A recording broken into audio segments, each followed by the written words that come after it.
Welcome to Search Talk Live with search engine optimization and marketing experts Robert O'Haver and Matt Weber. Powered by the Robert Palmer family of companies. All right, welcome back to another episode of Search Talk Live. I'm your host, Robert O'Haver, along with Matt Weber of Roar Internet Marketing. Matt, how's it going? Fantastic. Did you have a good July 4th? Oh, it was good. It was kind of uneventful, honestly. I went and watched them at a park, and then that was it. I mean, I just didn't do a lot. Fireworks have changed since we were kids, right? Oh, yeah. I mean, you can see fireworks all the time now. It's not like you can, you got to wait a year to see them. For us, we can just go out to Disney every night if we want to. Yeah, exactly. Yeah. But, today is another great show we got planned. Those of you that ever heard of this company, it's this kind of small company called Google. Yeah, I might invest in them. Yeah, definitely. We have Gary Illyes on the show with us today. Gary, how's it going? Gary? Good morning, America. Like he caught me again. Scared us. I think it's only fitting that here we are on the day of the Major League All-Star game that we have the All-Star guest for Search Talk Live. Yeah, no kidding. Now, Gary, you are all the way in India, and it's 2 o'clock now in the morning there, right? I am. Man, I feel you. I appreciate you being on the show. That's nuts. But so let's get into it. I didn't want to. Those of you just tuning in to Search Talk Live, we're a digital marketing podcast. We talk about everything to do with search, digital marketing, social media. We cover pretty much everything we can to give a flavor for everyone. And we try to give you the most accurate advice. And today, with no exception, we have someone from Google here. Gary, can you tell us a little bit about yourself? Of course I can. Don't fall asleep. Oh, you mean I should actually say something? Yes. Okay. So I'm Gary. I work for Google. I was on the ranking team for 2 years. Nowadays, I'm focusing mostly on communications for the ranking team and also the indexing teams. I teach internally how Google really works for new search engineers. I'm a dive instructor. I'm skydiving. I'm doing crazy shit that you can imagine. It's a beep.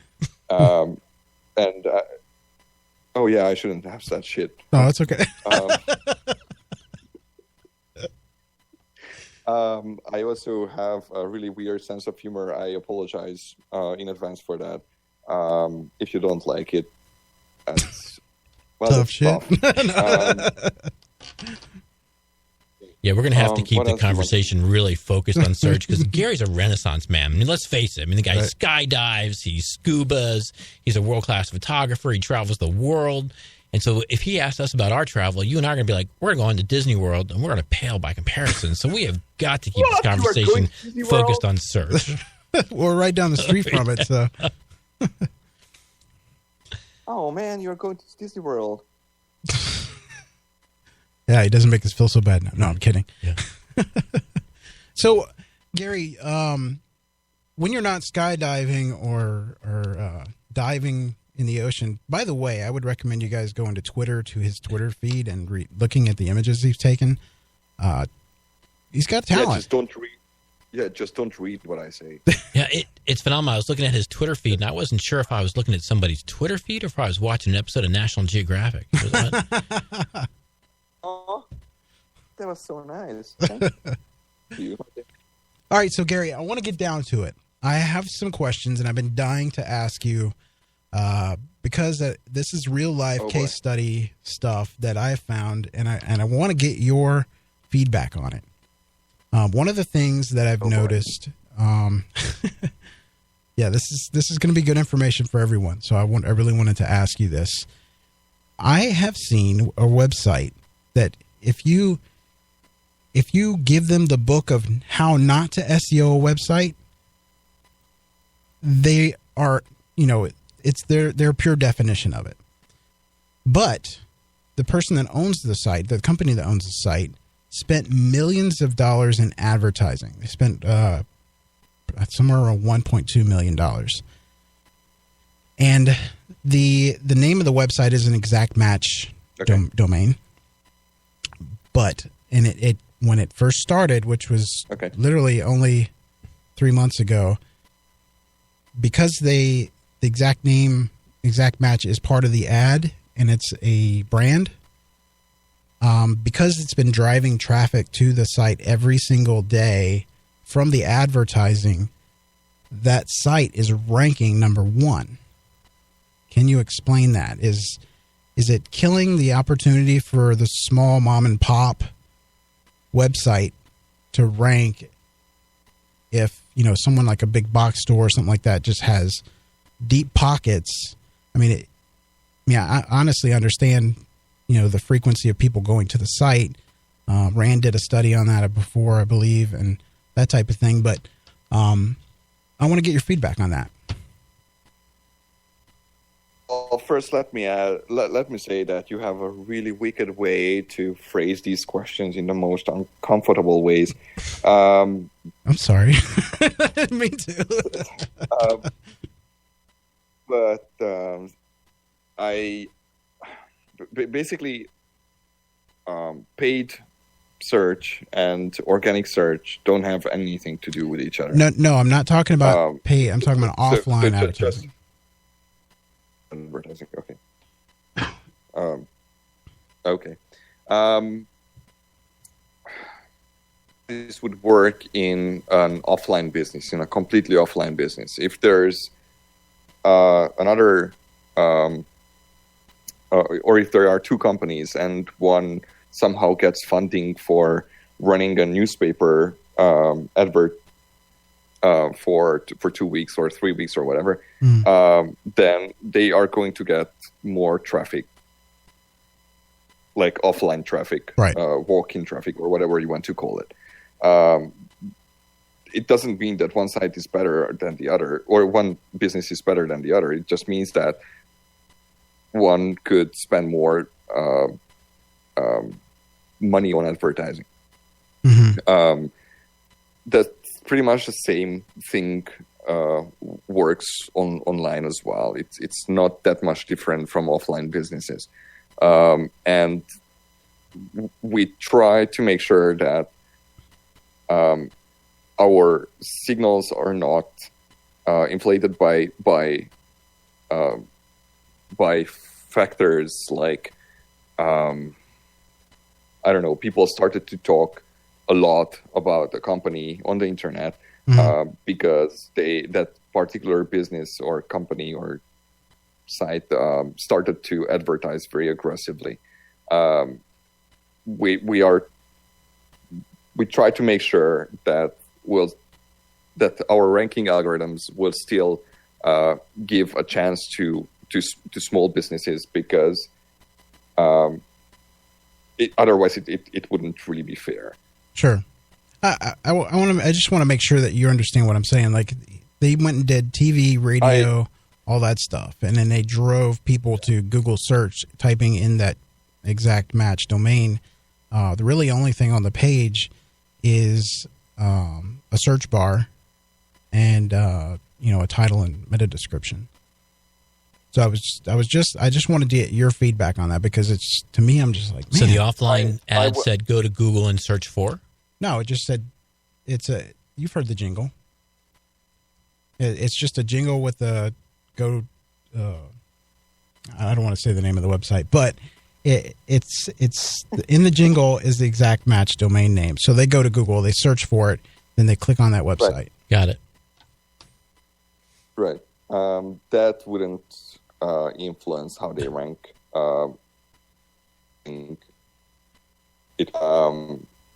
Even the though, other thing is that you are emphasizing the exact match thing. Yeah. The exact match thing doesn't really help all that much. It helps people retain their memory easier. That website. It helps them recall that website later when they are on Facebook on their public feed, or when they are posting on Twitter, or whatever, you name it. But otherwise, it doesn't offer too much more help. There are specific cases when it does, but that's really rare, and we are making sure that it's not spammable, pretty much. Gary, Moz put out a blog post on a similar topic to Robert's and ran on June 30th, put out this post, and hopefully you've seen it. And he says he's now got near conclusive proof that engagement on a website is a signal. And if you haven't seen the post yet, what they did is they looked at the Moz Keyword Explorer query.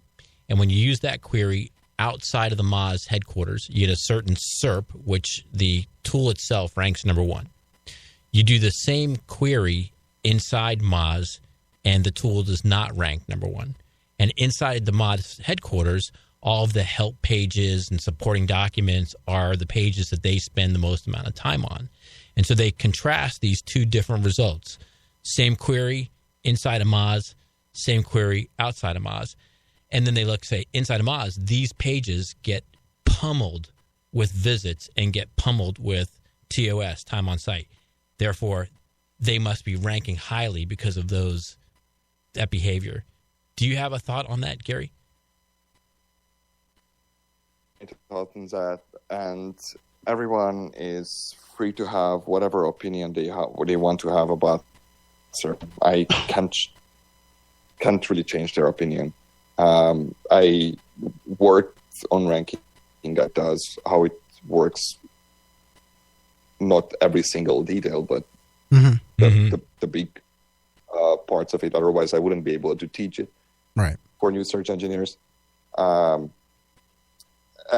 the other thing is that we never said that we don't use engagement, for example, in personalization. We also never said that we would have all the exactly same, all the results exactly the same in all the data centers that you might be routed to. And in fact, we have quite massive differences sometimes between two data centers. As I said, everyone is entitled to their own opinion on. Well, no, I mean, don't take me wrong. I'm just trying to get the lowdown from you, man. I'm not attacking you or saying, "Hey, why are you doing?" You know? No. I think that the thing is that we have I have kind of a history with Rand and his theories. Usually we say that causation or correlation doesn't mean causation or whatever. Yeah, sure. But at one point it just becomes a little tiring to explain over and over and over again how we may or may not use clicks in rank. That's what we've been doing for the past 3 years. Yeah. If you want, I can tell you exactly the same thing that I told Dennis Sullivan and others about clicks. It sounds like thing. Wait, you cut out on a very important part. Can you repeat that? Which part? What you just started saying. Oh boy. So if you want, I can repeat. I heard that part, but after that, I can recite what we were saying for the past 3 years, because I said it so many times that it's pretty much burned into my memory, and it sounds like a PR thing. Mm-hmm. I basically we use clicks for very specific things. Which includes measuring our experiments or the effectiveness of our experiments. I understand. Yeah. I think the myth that clicks influence rank permeates because, number one, I think SEOs want it to be true. I think ultimately a lot of SEOs want it to be true.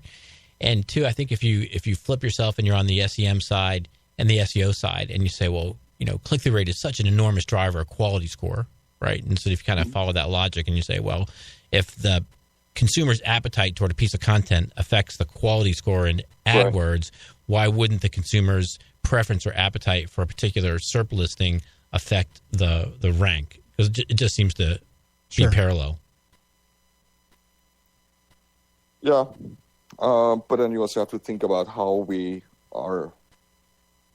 as in separate ourselves from advertising.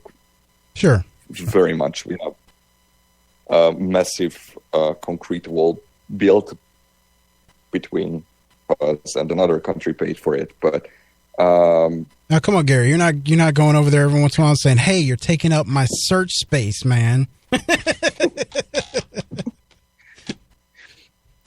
But anyway, yeah. I guess if you have web pages and you have to handle billions of queries per day, yeah, then it kind of makes sense. Or it makes. We have other signals that we are fond of more than over 200. No, just I don't think we are fond of all the 200. Oh, okay. We have a few specific signals that we are very fond of. You want to share those? They are, yeah. No, but I can assure you they are the best signals. Awesome. They are the greatest signals. Yeah. You talked about the experiments on the SERP, in which a lot of people don't realize that, each SERP layout is basically an experiment, or most of them. Mm. How do you, Gary, distinguish between the bot traffic that must be hammering these SERPs and actual human traffic to determine which one works? Well, that would be interesting if I told you, huh? Well, you heard it here first. No, I'm kidding. Yeah, no. I'm not going to go into details on that because we do want to make sure that we are able to filter bot traffic. Yeah. I know for a fact that in the past, some of our experiments were affected by bots, and it just looked weird when it came back, and that just meant that we lost a shitload of money on. Oops, I said shit again. On running experiments which are really, really not cheap. Mm-hmm. I started talking to you about how we try to determine what is bot traffic and what is not, then pretty much undermine the goodness of our experiments, so I would rather not do it. Yeah. I don't know how to feel when he says it's expensive because, I think Google has $96 billion in reserves. Yeah. Which tells you it's a big undertaking. Yeah. Yeah. Anyway. All right. On to the next question, Gary. And I'm sure you've probably heard these questions before. My next question is to do with Penguin. Now, huh? What? Penguin. The algorithm? I think to me. Okay, I'm just messing. Okay, yeah. Okay, what's up with Penguin? I was waiting for him to come back with something, but I'm like, okay. Now, John Mueller, your buddy, said that in a tweet one time that links from spammy sites, as well as good links from good sites, even the spammy ones, can actually count good toward your site. Now, I really wanted clarification on that because if that's the case, then how does a person know what to disavow, what not to disavow, or even should they be disavowing in at this point because of the way Penguin works now?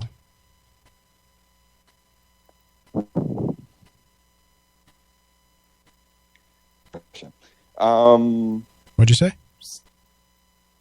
Bad question? Yeah. Either that or I'm really sleepy. Okay. You're really sleepy.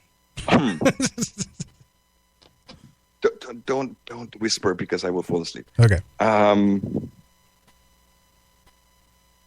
I usually recommend people to disavow links when they need that psychological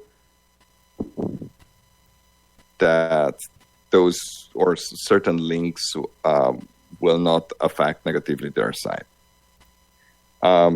in general, I don't think that it matters if you disavow or not. In fact, I can assure you that most of the sites on the internet and those who are registered in Search Console are not using the disavow tool, and they are doing just really fine without it. So maybe that should be something that you guys kind of retire at one point or something? I don't know its future. It may happen that at one point we would retire, but I'm fairly certain that it would start a riot if we retire it. So probably we are just going to leave it there. We don't like riots. But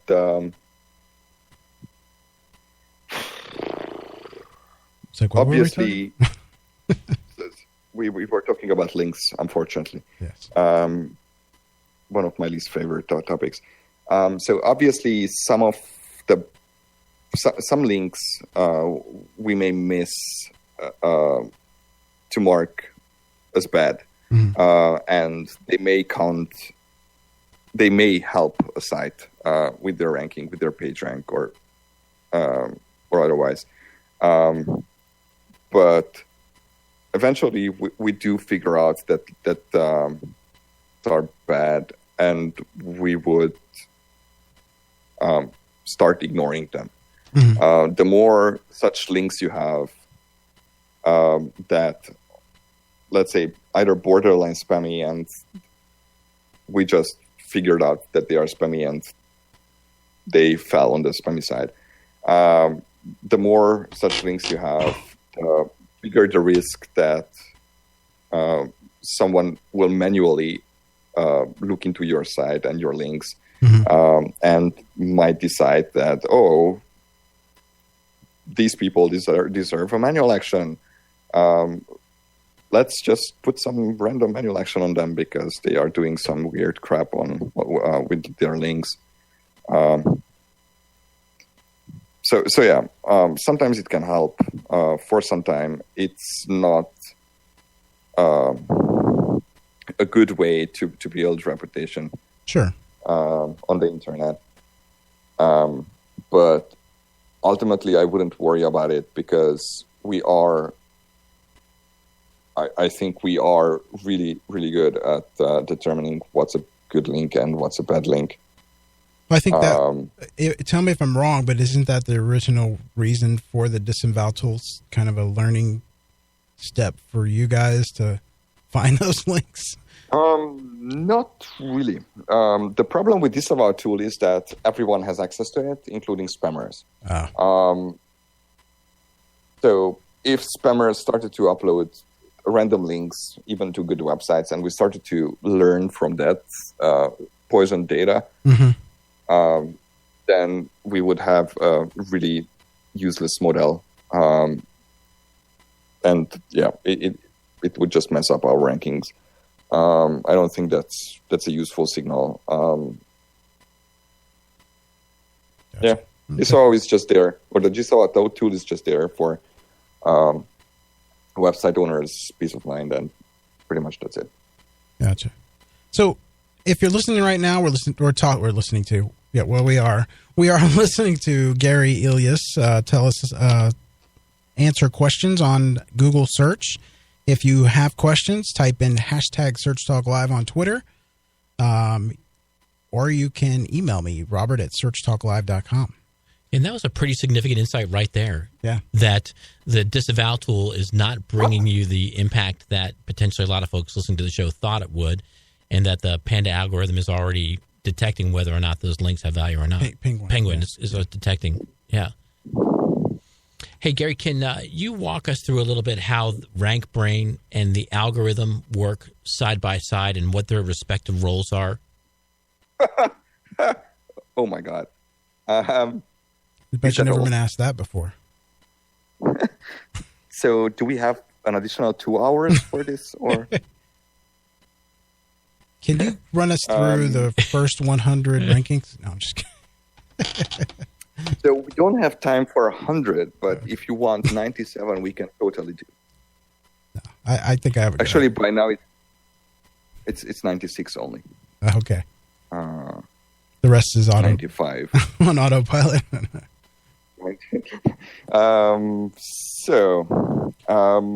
RankBrain and the algorithm. So RankBrain is kind of part to the main ranking algorithm. It's making or it's helping the main ranking algorithm better or do better sorting, I guess, of the results. It's using historical search data to determine which result from the result set that was returned from our index would be the best for the user's query. And that's pretty much that I can say about it, I think. So does it? It works. Go ahead. Sorry.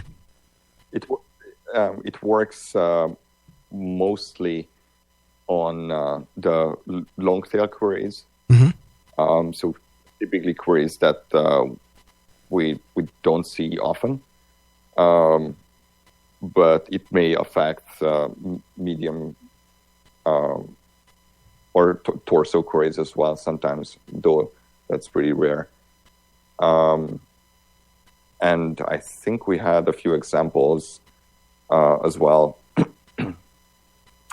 to give you an idea where RankBrain helps is, for example, negative queries where the word not might be extremely important, but traditionally our ranking algorithms ignored it for whatever reason, or it didn't give enough weight, while RankBrain can interpret that part of the query as super important and make sure that the results that actually mention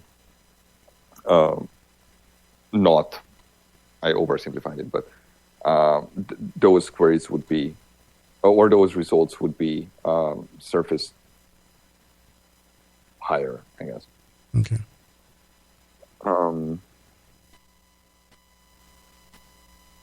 Query example, can you complete Super Mario without a walkthrough? Here, traditionally, the term without would be ignored or would be given lower weight. And RankBrain recognizes it that as it's super important to have that. So they kind of mesh and work together to give you the best query. Or best results. Basically, the original ranking algorithm gives RankBrain a ranked result set and asks it whether that's fine or not, and then RankBrain will give suggestions on what to change, if anything, on the result set. Gotcha. Do you have a follow-up to that?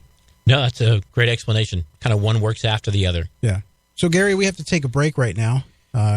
Be right back. No. Search Talk Live is sponsored by the Robert Palmer family of companies. Check out robertpalmercompanies.com for more information. Find the true value of your home when you log on. Homevalue.com. Get your questions in on Twitter.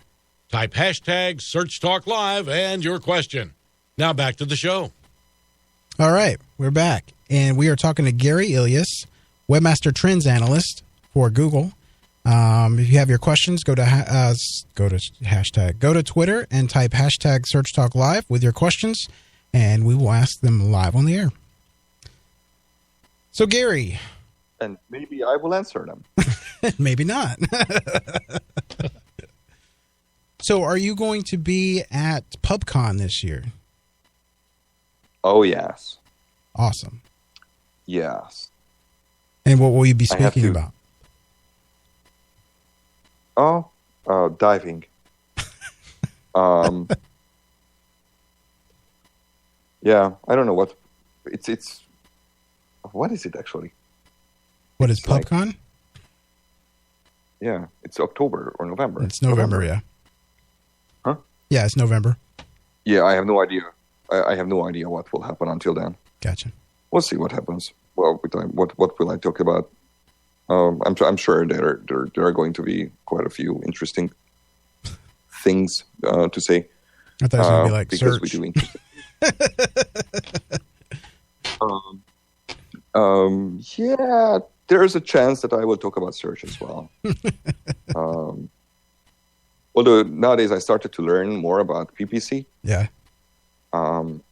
So maybe I will say a few interesting things about PPC as well. Wouldn't that be a just blow people's mind if you got up there? And I know, but I'm just saying, what if you went up there and started talking about PPC? That'd be hilarious.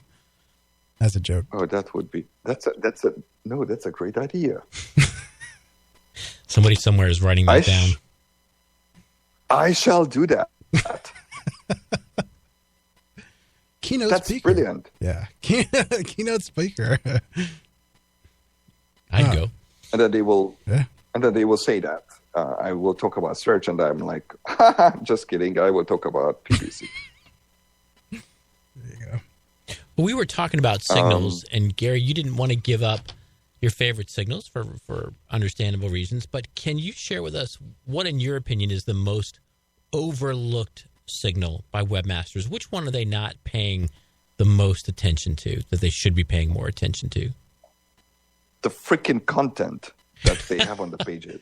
That's the least paid attention to? They just throw, well, not all of them. Not all of them are webmasters, but most people just throw crap on the site because it's like text. So yeah, just to fill users who just consume it because, yeah, just to fill space. And then you try to read that piece of text and it's like, I don't know. It just reads like crap and we don't know how to rank it.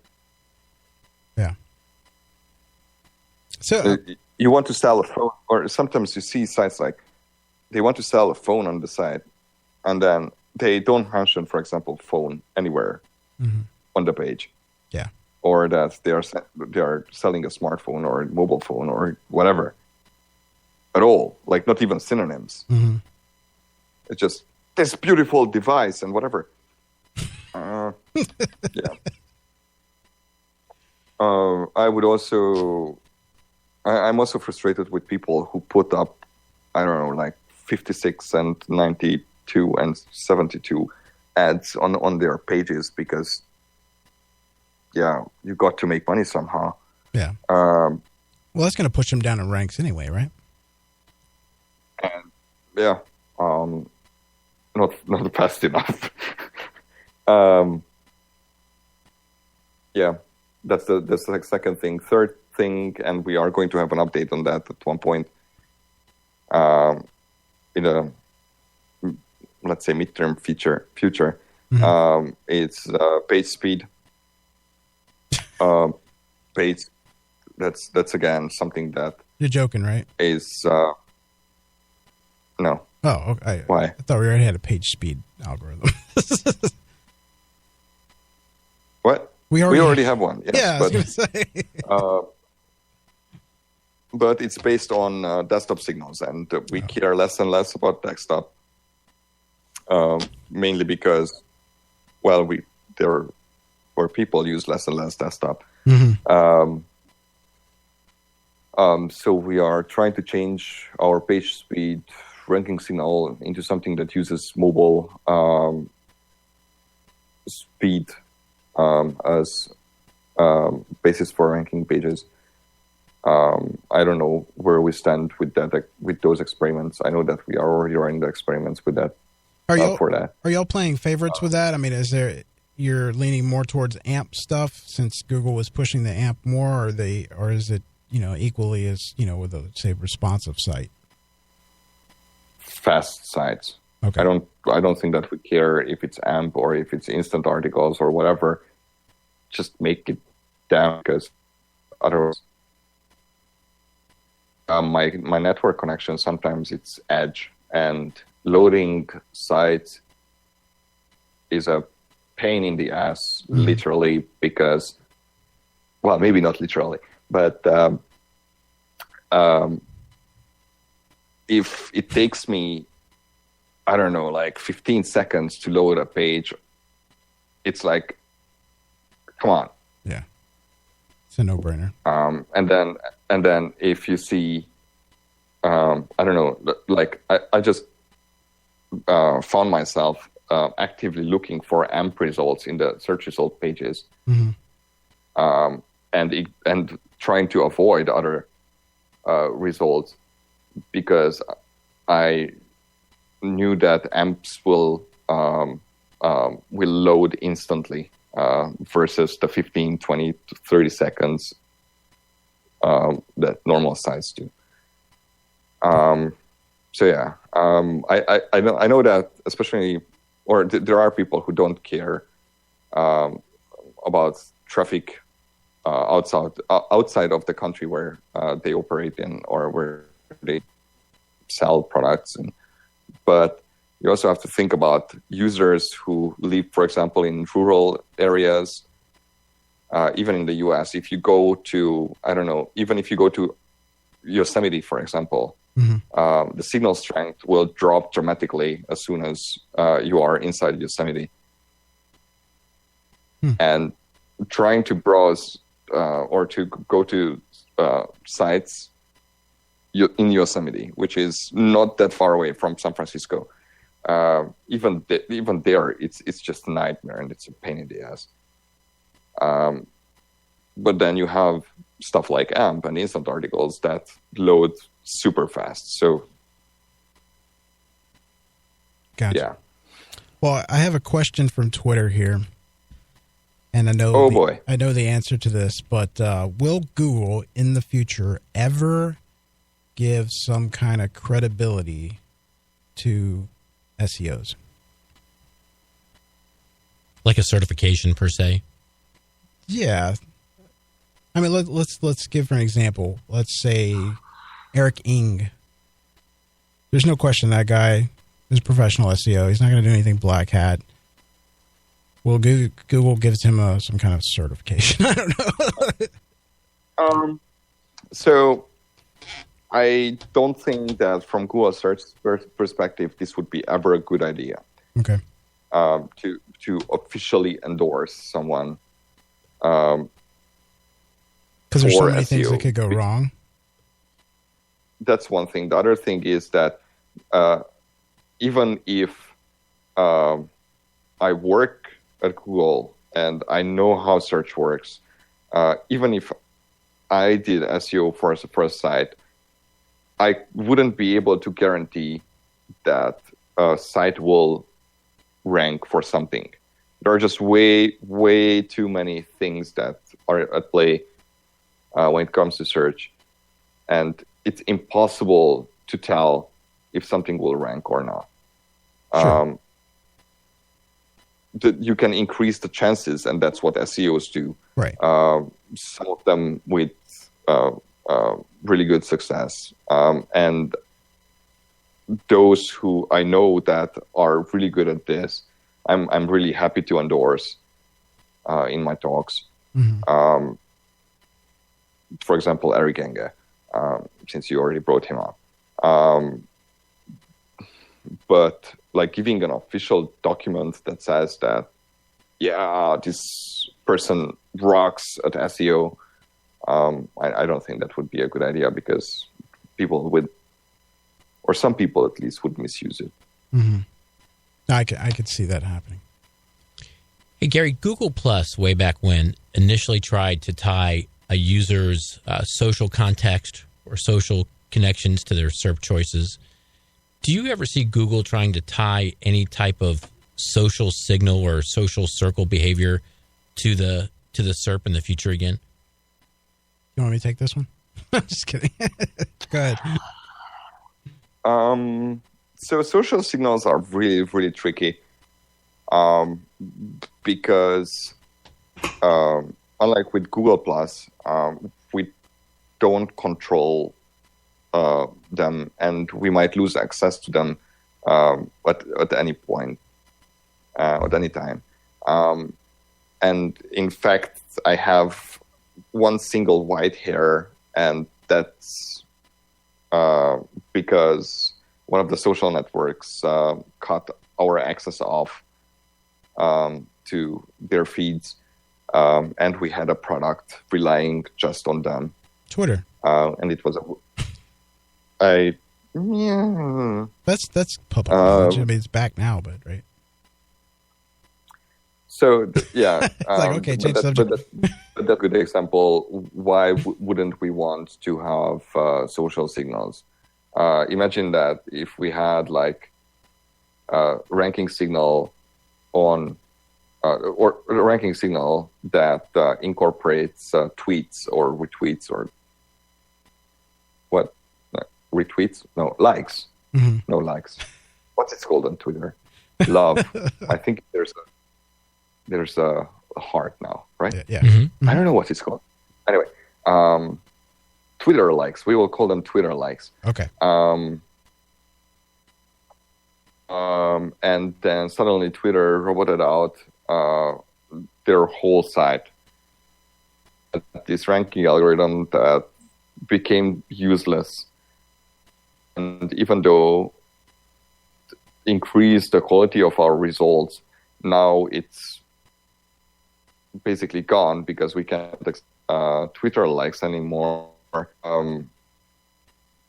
Results decreases an external source. Gotcha. That doesn't work for us. We don't like that. So we are just from these things. But Gary, hasn't Google gotten access back to Twitter again since then? Doesn't mean that we can lose it again. Oh, okay. All right, but you're able. Obviously, there are no follow links, but you're able to read the content, right? Of a tweet or. But right, but again, that doesn't mean that tomorrow we are still going to have access. Right. Yeah, I can't rely on others. All right. You got something else? All right. Let's see. Well, we did have a question come in on Twitter about Google Home. And Gary, the person wants to know, is Google Home collecting data that could potentially influence search results in the future? Good question. Yeah, please. Is Google Home collecting data that could potentially influence search results in the future?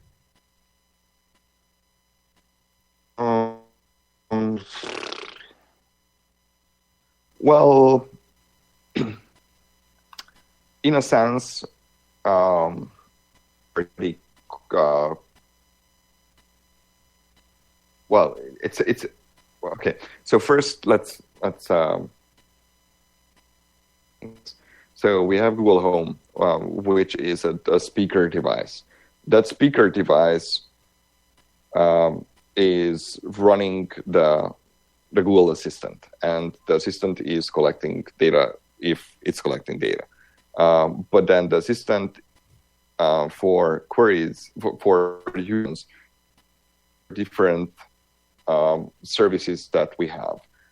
For example, if you search or if you ask Google Home or the Assistant in general,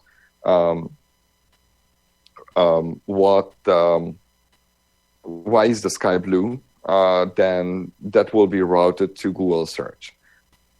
Google Search will collect and will log this query for you under your username, and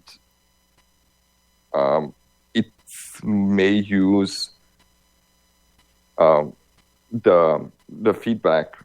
I don't know, how would you get feedback from Google Home, but it may, if we had feedback, then we might use that to personalize your future results based on your past history, search history. So yeah, it's definitely not Google Home per se, but the attached services or the queried services are definitely capable of improving over time based on past actions. I guess I gave an indirect answer. But it's all right. It's late. But that's it's late. But yeah, it's getting close to 2 a.m. All right. So, but still, Google Home wouldn't be able to collect the data itself. It's the attached services and the query services that can do that already.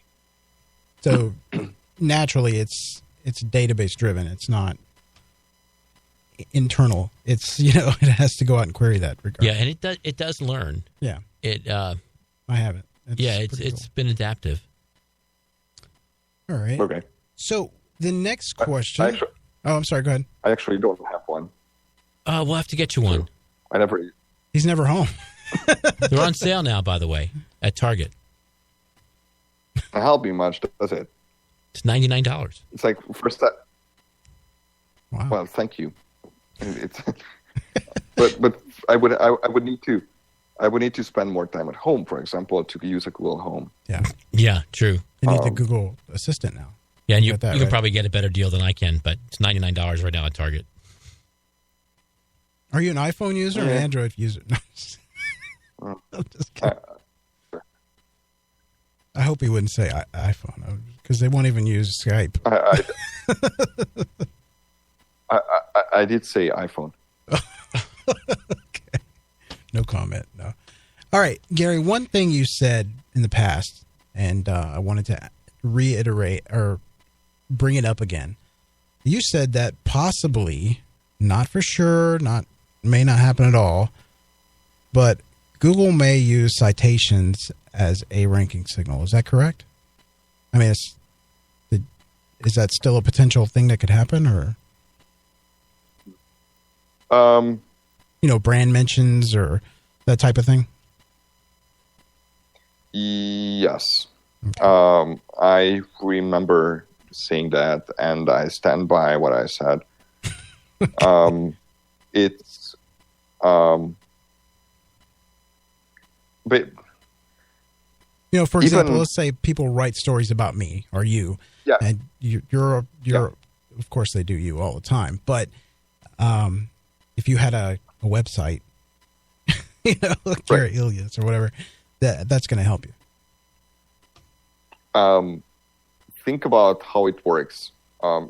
Let's forget that it's but think about how citations work in the unlinked citations. Sure. Work in the real life. Basically, if you read let's say that you read newspaper, and you see someone's name there, Jesse McDonald, and let's say that Jesse McDonald sang something from the Phantom of the Opera. Okay. At Broadway, and then you would ask yourself, like, okay, who the heck is this Jesse McDonald? And then you would go somewhere and look it up, or you would ask your friends about it, and then they would also start wondering about who's this Jesse McDonald. And then suddenly your whole social circle would know about Jesse McDonald because you read about him in the newspaper. Okay. That makes sense. Yeah, definitely.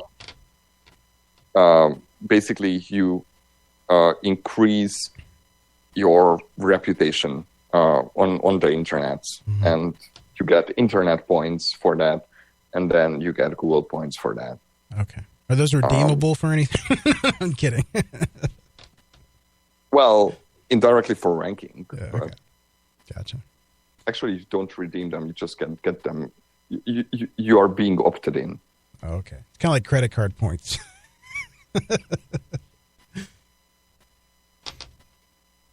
I was really waiting for you to say something about Jesse McDonald. I was like, here we go.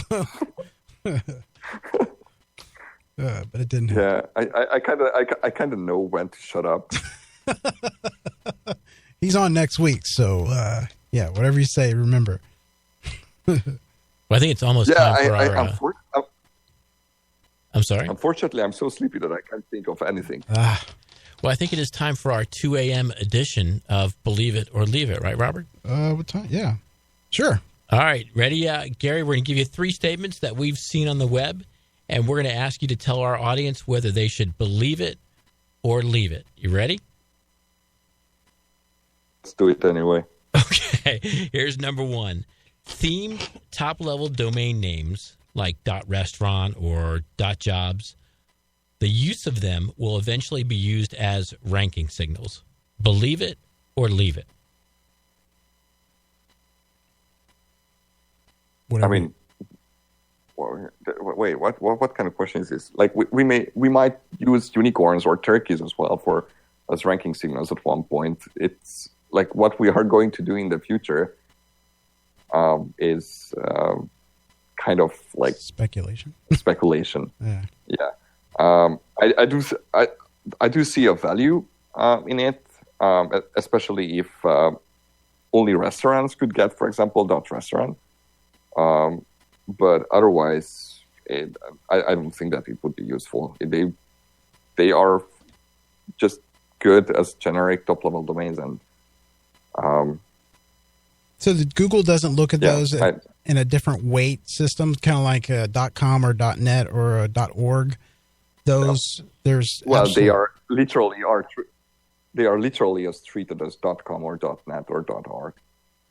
Okay, so they're not weighed different at all. No. Okay. All right, so we'll leave that one. That's a leave it. Yeah.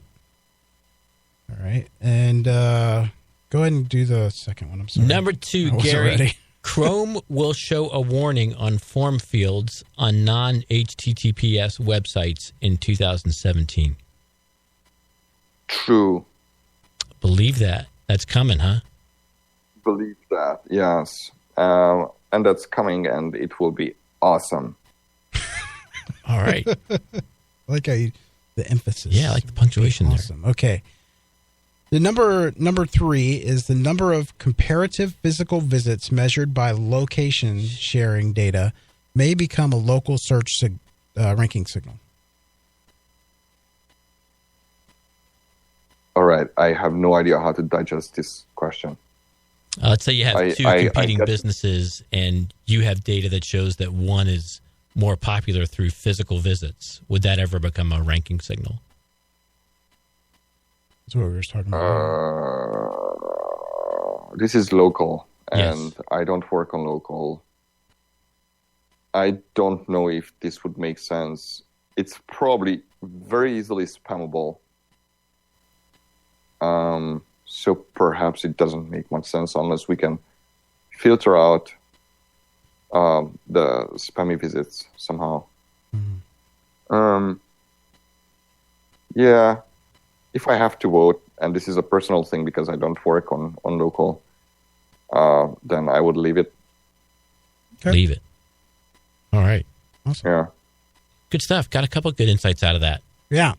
So, what about the tattoo? The tattoo, Gary, your best advice for webmasters listening to the show today that is tattooable, and I should let you know that Robert gets all of these tattoos, by the way. What is your best, short, succinct advice you would give to webmasters listening to the show that's tattooable? 3 words. 3 words. 3 sentences. Can it be 2? Let's do 3 sentences. It's a big tattoo. Okay. 3 sentences. No, let's do just 2 words. Just leave. Can it be? Let's do. I know, Jesse McDonald. There it is. No. There's your Search Talk Live tattoo for today. All right, let's be serious. Let's. I don't want Jesse on my. Oh, I was that serious. Okay. I really wish that more. Okay, so most of the big SEOs and the SEO gurus do realize that without focusing on the user, there's not much to do field. And this includes Eric Endre, pretty much the whole Moz stuff. and every good big SEO that you know. There are many smaller SEOs who still think that like focusing on the user is not enough, not like looking at what the user wants is not enough, and then they are trying to just bring in traffic, for example, without looking what the traffic is good for, without looking whether the traffic converts on their site. Mm-hmm. And just users as well, and that you keep cutting out on us. Focus on the user should still be priority, kept in mind. Mm-hmm. It should be a priority, not because Google says so, but because you want something to do with your site. Sometimes you want to sell a product. Sometimes you want people to read your article. Sometimes you want them to fill out a form. Right. And if you don't focus on the user, if you can't convince them to complete the task that you're hoping them complete, then going to do it. So if I have to recommend like 3 words or 4 words or whatever, then that would be the focus on the user thing, even if it sounds like a cliche. No, I mean, that makes total sense. Because that's what people should do. Forget about Google. Just try to look at how users interact with your site. Try to look at whether they can actually accomplish a task that you're hoping them to accomplish. Yeah. It's actually a great tattoo from the person who's most committed and most able to give this advice. Focus on the user, right? If you don't hear those words coming from Gary, you're probably not going to ever hear them. Yeah. I mean, it's surprising because that's not something that's new. I mean, but you'd be surprised. How many sites do you and I look at where it's about the mechanics of it and not about the user experience? Yeah. So, or how many keywords they've got in the content right, or something right. crazy. So there's your tattoo. Focus on the user. Amazing, right? Yeah. I wish people would do that. Imagine like 10 SEOs with this tattoo, like focus on the user on their arm. That would be great. It would look epic. I think do it. I see a viral campaign in your future, Gary, Robert. I'm looking forward to meeting you at PubCon. This could be a fun time. Oh, you guys coming to PubCon? I am, yeah. Yeah, and make sure you look at Robert's left arm when you meet him. It'll say Jesse McDonald. No, I'm kidding. All right, man. Well, I want to thank you for being on the show, man. It's been amazing. Get some rest. I appreciate you taking the time out to be on the show. I want to thank all our listeners. Stay on the line there, Gary, for just a second when we finish the show. Yeah. But I want to thank everyone for listening to the show. We'll see you next week. Like I said, Jesse McDonald, he'll be with us next week. And thank you for your support. Bye-bye. Bye-bye, everyone. Time snuck up on me. Search Talk Live is sponsored by the Robert Palmer family of companies. Find the true value of your home when you log on. HomeValue.com.